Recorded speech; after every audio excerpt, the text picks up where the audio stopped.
तो आज हम बात करेंगे कि कुंडली के पंचम भाव में, है ना, यानी कि प्रेम, संतान, विद्या के भाव में कोई ग्रह बैठा हुआ है तो वो कैसे फल दे रहा है।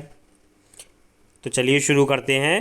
देखिए, ये आपका पांचवा घर है। देखिए, पहला, दूसरा, तीसरा, चौथा और ये पांचवा घर। तो पांचवें घर में जब यहाँ राहु बैठा हुआ है, जैसे आप मैंने यहाँ लिखा हुआ है राहु, तो वो कैसे फल देगा।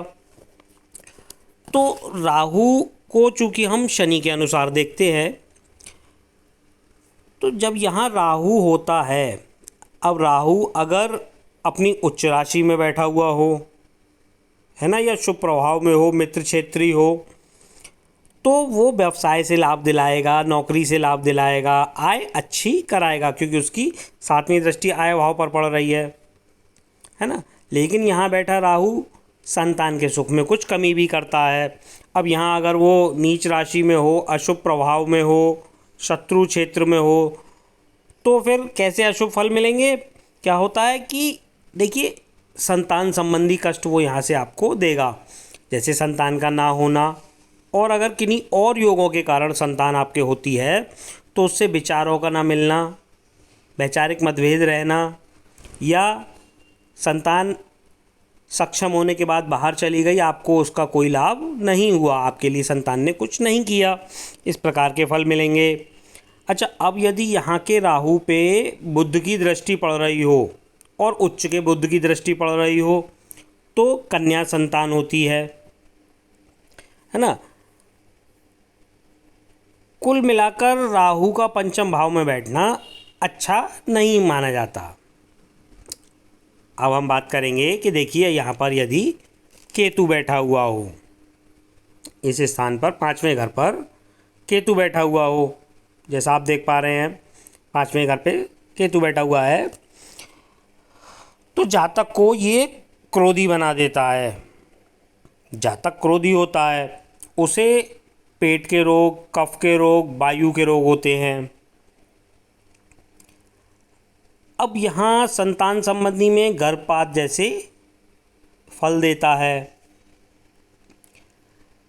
अब यदि यहाँ उच्च का बैठा हो या शुभ ग्रहों के साथ बैठा हो, शुभ दृष्टि में हो, तो क्या होगा, तो आपको योग्य संतान मिलती है, उत्तम संतान मिलती है। और यदि यहाँ पाप प्रभाव में या नीच का होके या शत्रु क्षेत्री होके बैठ जाए, तो क्या होगा, तो आपको वो कफ के, वायु के रोग और पेट के रोग तो देगा ही समय समय पर, और साथ ही वो आपकी बुद्धि तक भ्रष्ट कर देता है। अगर अत्यधिक पाप प्रभाव में होगा तो आप जातक बुद्धिहीन तक होता है। अब हम बात करेंगे बुध की, कि यदि यहाँ पांचवें घर में बुध बैठा हुआ हो तो वो कैसे फल देता है।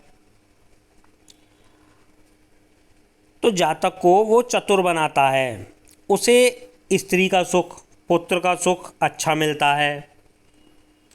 अच्छा, यहाँ अगर बुध बैठा हुआ है तो वो प्रथम कन्या संतान देगा, प्रथम संतान। जातक विद्वान होगा, जातक में तर्क शक्ति अच्छी होगी, यानी वाद विवाद में प्रवीण होगा वो। अब यदि यहाँ पर बुध अस्त हो, शत्रु क्षेत्र में हो, या नीच का हो, या निर्बल हो, तो जो है वो दत्तक पुत्र का योग वो बनाता है। अब हम बात करेंगे कि यदि यहाँ पांचवें घर में गुरु बैठा हुआ है तो वो कैसे फल देगा। चूंकि गुरु शुभ ग्रह है, तो पंचम भाव में गुरु होने से जातक चतुर होगा, बुद्धिमान होगा, जातक न्यायशील होगा, जातक में कल्पना शक्ति अच्छी होगी, और जातक हो सकता है कि अपना कुल दीपक हो। अब यदि यहाँ पर वो अशुभ प्रभाव में बैठा हो गुरु, है ना, या फिर आप समझिए शत्रु के क्षेत्र में बैठा हो, नीच के क्षेत्र में होकर बैठा हो, तो क्या होता है, तो उसे संतान से कष्ट प्राप्त होता है, उसकी संतान अच्छी नहीं होती, या संतान का ना होना। वैसे तो गुरु का पंचम भाव में होने से संतान की प्राप्ति हो ही जाती है। यदि ज़्यादा ही बुरे प्रभाव में यहाँ गुरु होगा तभी संतान की हानि होती है।